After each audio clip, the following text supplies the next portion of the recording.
Welcome SATS busters to question 16, and this one's all about mental methods. Adam wants to use a mental method to calculate 182 take away 97. He starts from 182, and we've got some methods that he could use, but not all of them are correct. We've got to find the ones which are correct. Now basically, there's a little trick you can use here. Add 3, we'll put add 3, and subtract 90, we'll put take 90. Now it's almost like positive and negative numbers. If you were on positive 3 and you took away 90, you would actually be on minus 87. So in other words, adding 3 and then subtracting 90 is the same as taking away 87. The other way you could think about that is go to minus 90 on a number line and just come back up 3.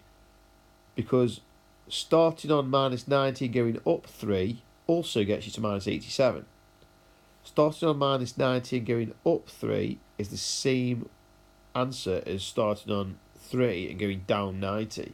Okay, so you can do it either way around, you'll still get to minus 87. If you started on negative 100 and you came back up the number line by 3, you would have come back up to negative 97. If you started on negative 90 and then went further back, subtracted another 7, you would be also on negative 97. If you started on negative 100 and then went back, subtracted another 3, so from negative 100 backwards another 3 would be negative 103. Now all we've got to do now is look at what we're trying to do. We're trying to take away 97. So the question is, which of these actually have the same effect of taking away 97? Well, this one does, and this one does.